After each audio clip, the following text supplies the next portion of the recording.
आखिर कौन थे महर्षि अगस्त्य, जिनके बल से स्वयं देवता गण भी कांप उठे थे। आखिर कौन थे महर्षि अगस्त्य, जिन्होंने अपनी ही पुत्री के साथ विवाह किया था, और हमारे सनातन धर्म में उनका क्या योगदान था। नमस्कार, मैं हूं प्रवीण, आप देख रहे हैं मिस्टीरियस हिंदू। तो चलिए अब करते हैं ज्ञान की बात। वीडियो में आगे बढ़ने से पहले हमारे चैनल को सब्सक्राइब अवश्य करें और बेल आइकन जरूर दबाएं। भागवत पुराण स्कंद 6 अध्याय 18 के अनुसार एक बार मित्र और वरुण नाम के दो ऋषियों ने उर्वशी नाम की अप्सरा को देखा और उनके रूप पर मोहित हो गए। उनके एक आकर्षण के कारण उनका वीर्य स्खलित हो गया, जिसे उन्होंने एक घड़े में संजो के रख दिया। कुछ समय बाद उस घड़े से दो बालक पैदा हुए और इन्हीं बालकों में से एक महर्षि अगस्त्य तो दूसरे वशिष्ठ जी थे। इन दोनों का जन्म ही मित्र और वरुण के वीर्य के अंश से हुआ था, इसीलिए इन्हें मैत्रा वरुणी यानी कि मित्र और वरुण के वंश का माना जाता है। महर्षि अगस्त्य की विद्या और शस्त्र कौशल के बारे में हिंदू धर्म के कई सारे वेदों और पुराणों में जिक्र भी किया गया है। बताया जाता है कि महर्षि अगस्त्य ने वेदों और विज्ञान में गहरी जानकारी प्राप्त कर ली थी और वह कई अलग अलग और महान अस्त्रों और शस्त्रों के ज्ञाता थे।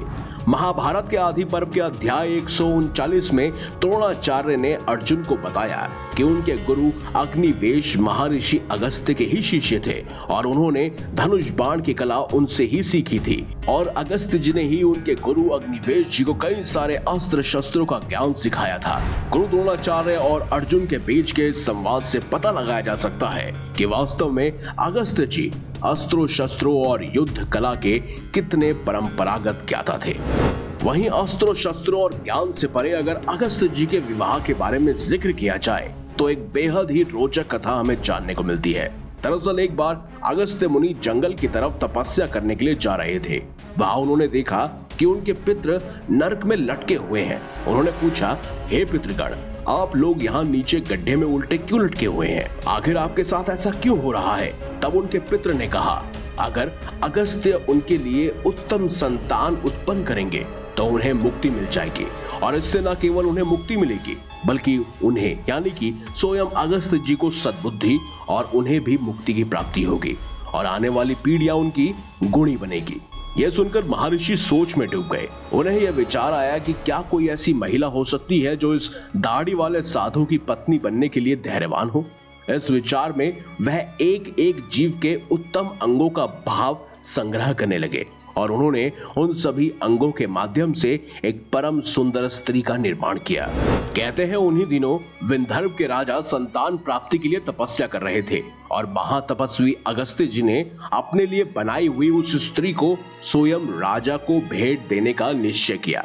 कहते हैं कुछ समय बाद ऋषि अगस्त्य को यह पता चला कि विंध्यर्व की राजकुमारी अब गृहस्थी संभालने के योग्य हो गई है, तो उन्होंने विंध्यर्व नरेश के पास जाकर कहा, राजन, पुत्र प्राप्ति के लिए मैं आपकी कन्या से विवाह करना चाहता हूँ। दरअसल ये वही कन्या थी जिसका निर्माण स्वयं महर्षि अगस्त्य ने किया था।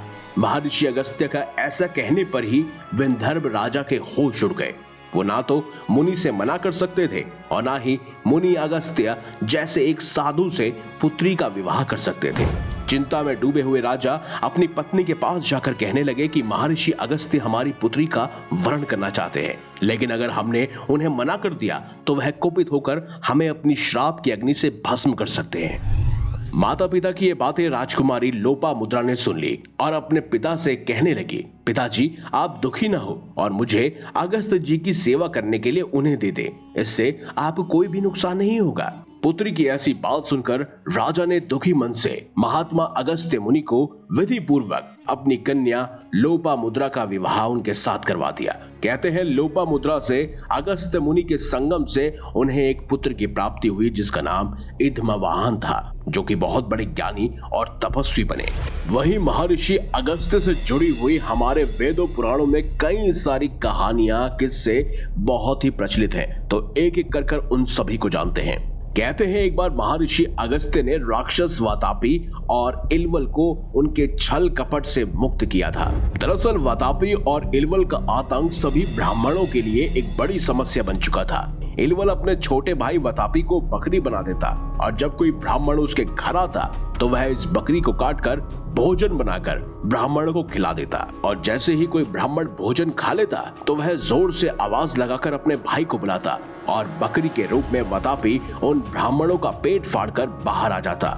और इस तरह एक के बाद एक न जाने कितने ही ब्राह्मणों को इलवल और वतापी ने मौत के घाट उतार दिया।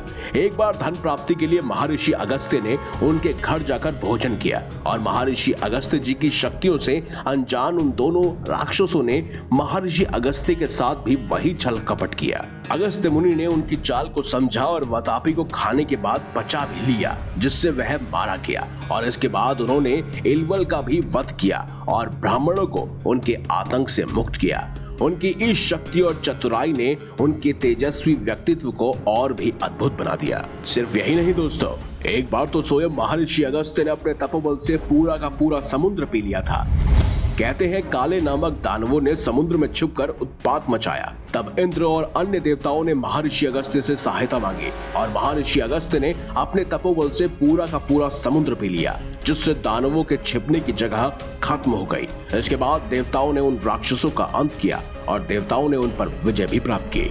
महर्षि ने बाद में समुद्र को दोबारा उड़ेलकर उसके वास्तविक स्वरूप में उसे स्थापित कर दिया। कहते हैं एक समय राजा नहुष ने इंद्र के पद को प्राप्त किया और इस उपलब्धि से उनका अहंकार बढ़ गया। उन्होंने अपनी शक्ति के घमंड में आकर ऋषियों की पत्नियों का अपमान शुरू कर दिया। तब उन्होंने देव ऋषि अगस्त्य की पत्नी को अपने पास बुलाने का आदेश दिया तो देव ऋषि ने क्रोध में आकर उन्हें श्राप दे दिया और उस श्राप के प्रभाव से नहुष का दिव्य रूप छिन गया और वह विशाल अजगर बनकर जंगल में गिर पड़ा, जहां युगों तक उसने अपने कर्मों का कष्ट भोगा।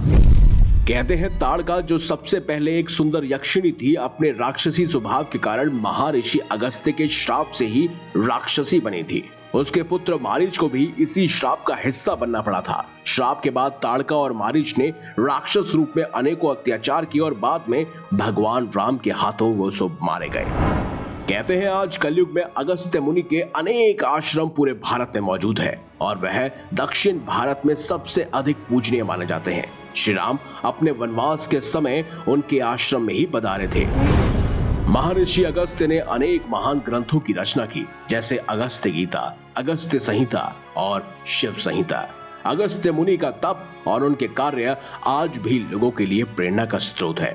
वह भारत के ऋग्वेद के मंडल 1 से लेकर 27 सूत्रों के रचयिता माने जाते हैं और आज भी ऐसा माना जाता है कि अगस्त्यकूट की पहाड़ियों पर उनकी तपस्या जारी है।